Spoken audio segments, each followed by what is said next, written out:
ఈరోజు mental health day. అంటే ఏదైతే మనం కంప్లీట్‌గా ఇగ్నోర్ చేస్తామో, ఎస్పెషల్లీ ఇండియాలో మెంటల్ హెల్త్‌కి అంత ఇంపార్టెన్స్ ఇవ్వరు. అలాంటి ఈ కంట్రీలో మెంటల్ హెల్త్‌కి ఈ మధ్యలో చాలా ఇంపార్టెన్స్ పెరుగుతుంది. And we are giving importance to it. And అది చాలా ఇగ్నోర్ చేస్తాం. మీరు చూస్తుంటారా? నాకు సపోజ్ ఇంట్లోకెళ్ళి అమ్మతోనో, నాన్నతోనో నా మెంటల్ హెల్త్ చాలా దెబ్బతింటుంది. నాతోని కావట్లేదంటే, అవునా? ఒక్కటి వీకితే గమ్మున ఇంట్లో కూర్చుంటే అన్నీ పోతాయి అంటారు. అంటే అట్లాంటి మెంటాలిటీతో పెరుగుతూ వస్తున్నాం మనం. మెంటల్ హెల్త్‌కి ఇంపార్టెన్స్ లేదు అని చెప్తాను నేనైతే. బట్ చాలా మారుతున్నాయి. ఎస్పెషల్లీ కోవిడ్ తర్వాతనైతే మెంటల్ హెల్త్ మస్తు ఖరాబ్ అయిపోయింది. అందరూ సిక్ అయినరు. మెంటల్లీ, ఫిజికల్ కాదు. అఫ్కోర్స్ ఫిజికల్ కూడా కావచ్చు. ఏంటంటే మనం ముందు ఉన్నంత స్ట్రాంగ్ లేం. కొంతమంది కొన్నిటికి సెన్సిబుల్ ఉంటారు, కొన్నిటికి సెన్సిటివ్ ఉంటారు, కొన్నిటికి రియాక్ట్ అవుతారు. కొంతమంది చాలా ఓవర్ థింకింగ్ చేసుకొని చిన్న చిన్న వాటికి కూడా చాలా ఎక్కువగా రియాక్ట్ అవుతూ ఉంటారు. అండ్ ఆ రియాక్ట్ అయ్యి గ్రాడ్యువల్గా మెంటల్ హెల్త్ పోయి డిప్రెషన్లోకి వెళ్ళిపోతూ ఉంటారు. అండ్ మీరు నమ్మరు, సూయిసైడ్స్ అంటే ఆత్మహత్యలు చేసుకున్న దాంట్లో 60-70% రీజన్ ఇస్ డిప్రెషన్. సో ఈరోజు మెంటల్ హెల్త్ డే కాబట్టి ఈ సందర్భంగా నేను ఎందుకు మాట్లాడుతున్నాను అంటే, మనం ఒక ఫీవర్ వస్తే హాస్పిటల్కి వెళ్తాం. ఏదో డిజీజ్ వచ్చింది, సంథింగ్ ఏదో అయింది, పోతాం హాస్పిటల్కి. కానీ మెంటల్ హెల్త్కి అసలు పట్టించుకోము. కానీ దానికి కూడా డాక్టర్స్ ఉంటారు, థెరపిస్టులు ఉంటారు, సైకాట్రిస్టులు ఉంటారు, సైకాలజిస్టులు ఉంటారు. ఏదైనా ఇష్యూ అనిపిస్తే కౌన్సిలర్స్ కూడా ఉంటారు. ఏదైనా ఇష్యూ అనిపిస్తే దాని పిచ్చిలా ట్రీట్ చేయకుండా ఎందుకు ఇట్లా అవుతుందని చెప్పేసి వెళ్ళి కౌన్సిలింగ్ తీసుకోవడం చాలా ఇంపార్టెంట్ అండ్ నెసరీ. ఓకే, దాన్ని ఏదో పెద్దగా నాకైనా పిచ్చి ఉందా, నేను ఎందుకు వెళ్ళాలి అని అనేవాళ్ళు ఉన్నారు. నో, ఎవరు కావాలంటే సీక్రెట్గా వాళ్ళని వెళ్ళండి, ఎవరు చెప్పకుండా. కానీ దాన్ని క్యూర్ చేయించుకోండి. ఎందుకు చెప్పాలి? క్యాన్సర్ కూడా ట్రీట్మెంట్ ఉంది, కానీ డిప్రెషన్కి లేదు.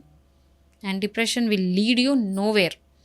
సో ఈ మధ్యలో కంపారిటివ్లీ, అంటే నేను జెండర్స్ తీస్తలేను ఇందులో, అంటే మేలా ఫీమేల్ అని మాట్లాడతలేను. కానీ గమనిస్తే ఫీమేల్స్ కంటే మేల్స్ ఎక్కువ డిప్రెషన్లో ఉన్నారు. అంటే ఆడవాళ్ళ కంటే మగవాళ్ళు ఎక్కువ డిప్రెషన్లో ఉన్నారు. Many factors. ఎందుకంటే చిన్నప్పటి నుంచి ఏడవద్దు అని నేర్పిస్తారు అబ్బాయిలకి. అమ్మాయి ఏడుస్తే వావ్ నైస్, బాగుంది, క్యూట్ ఉంది. అదే అబ్బాయి ఏడుస్తే ఏంట్రా అమ్మాయిలా ఏడుస్తున్నావు అని చిన్నప్పటి నుంచి చెప్పి చావగొడతారు. వాళ్ళు ఇంకా ఏడడానికి కూడా ఫ్రీడమ్ ఉండదు, ప్లేస్ ఉండదు, చెప్పుకోవడానికి మనుషులు కూడా ఉండరు. అలాంటి సిచ్యుయేషన్స్లో అబ్బాయిలు ఉంటారు. సో ఇక్కడ ఏమవుతుంది అంటే వాళ్ళు ఎక్కడ ఎవరు షేర్ చేసుకోలేరు. అదేగాక ఒక అబ్బాయికి ఉండే బర్డెన్స్, రెస్పాన్సిబిలిటీస్, మెంటల్ ట్రామాస్, నెత్తి మీద ఏమంటారు బరువులు చిన్నప్పటి నుంచి స్టార్ట్ అవుతాయి. సపోజ్ అన్నున్నాడు, ఒక చెల్లుంది, చిన్నప్పటి నుంచి స్టార్ట్ చేస్తారు. చెల్లని స్కూల్ తీసుకో, చెల్లని చూసుకో, అమ్మని చూసుకో, ఆల్ దాట్ అక్కడి నుంచి స్టార్ట్ అవుతుంది. ఏ ఇందిరా అది చిన్నది, లేదా ఈవెన్ పెద్ద అయినా సరే అక్కరా అమ్మాయిరా అట్లా చెప్పుకుంటూ వస్తుంటారు. అది పెరిగి చిలిగి గాని వానే అవుతుంది పెద్ద అయ్యే వరకు. ఆ తర్వాత చదువు, అమ్మాయిలు ఫెయిల్ అయితే ఒకలాగా, అబ్బాయిలు ఫెయిల్ అయితే ఒకలాగా. అమ్మాయి ఫెయిల్ అయితే ఏం పర్లేదు, అబ్బాయి ఫెయిల్ అయితే సిగ్గుందా, ఈ నుంచి స్టార్ట్ చేస్తారు. అండ్ ప్రతిదీ అమ్మాయిలతో కంపేర్ చేసుకుంటారు. ఎందుకంటే ఎట్లయినా అమ్మాయిలు బాగా చదువుతారండి అబ్బాయిల కంటే, ఆ కంపారిజన్స్ కూడా ఉంటాయి. సో అమ్మాయిల కంటే అబ్బాయిలు కొంచెం ఎక్స్ట్రా కరికులర్ యాక్టివిటీస్ ఎక్కువ ఉంటాయి కాబట్టి కొంచెం మార్క్స్ తక్కువనే వస్తాయి. ఓకే, కొంత కేటగిరీ బాగానే క్లెవర్స్ ఉంటారు, మార్క్స్ మెరిట్స్ కొడతారు, but major of the boys.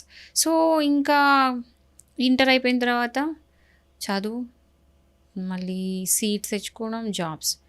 ఆ తర్వాత జాబ్ కాగానే ఫస్ట్ చదువు అయిపోగానే జాబ్ ఎక్కినావా లేదా, ఎందుకు ఎక్కలే. అదే అమ్మాయి జాబ్ అంటే చదువుకున్న తర్వాత జాబ్ కొట్టలేదంటే ఎవ్వరు ఏం అడగరు, చాలా తక్కువ. కానీ అబ్బాయి ఖాళీగా ఉండి ఇంట్లో కూర్చుంటే మాత్రం వాడిని ఒక పెద్ద వెధవలాగా చూస్తారు. ఇది మన సొసైటీ. సో ఇదంతా పోయిన తర్వాత మళ్ళీ పెళ్ళింది చేసుకోవట్లేదు. పెళ్ళి చేసుకున్న తర్వాత వైఫ్ టాంటింగ్, ఈ మధ్యలో 498లు, డొమెస్టిక్ వైలెన్స్ కేసులు, మెయింటెనెన్స్, లాలిమని, ఈ కొత్త లొల్లి అయితే ఎట్లా స్టార్ట్ అయింది.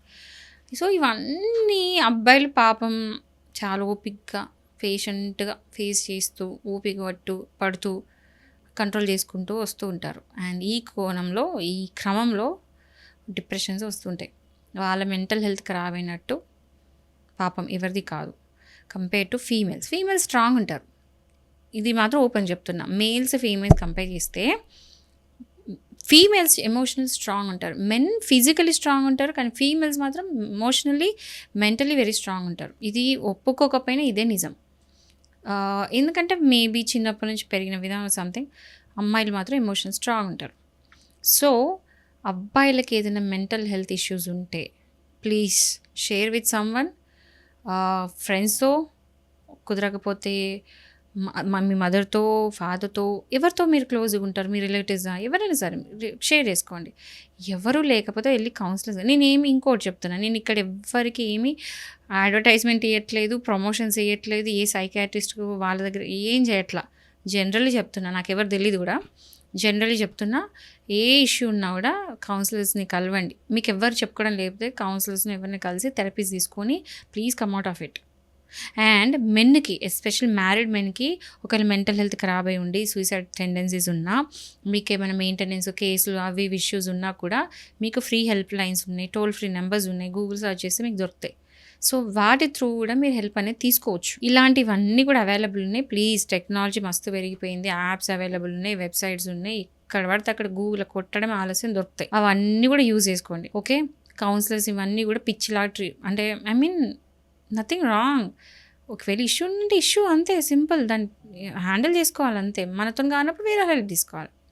సో ఈరోజు ఇంత సోదెంది పెడుతున్నానంటే, మెంటల్ హెల్త్ నా దృష్టిలో, నేను చూసిన దాంట్లో, నా ఎక్స్పీరియన్స్ ప్రకారం మెంటల్ హెల్త్కి ఇచ్చినంత ఇంపార్టెన్స్ దేనికి ఇవ్వద్దు. జాబ్ చేస్తున్నారు, ఓకే, మెంటల్ బ్రేక్ డౌన్ అయింది, టూ మచ్ ఆఫ్ వర్క్, పిచ్చి వేసిపోయింది, హాలిడే తీసుకొని వెళ్ళిపోండి. ఎందుకంటే రేపు పొద్దున అన్ని ఆఫీస్ అక్కడే ఉంటుంది, మీ బాస్ అక్కడనే ఉంటారు, మీ కొలీగ్స్ అక్కడనే ఉంటారు, మనం మాత్రం హాస్పిటల్ ఉండే ఛాన్సెస్ ఉన్నాయి. So make free time for your self. Me time అంటే నా టైం అంటే నాకు ఉండాలి అన్నట్టు ఉండాలి.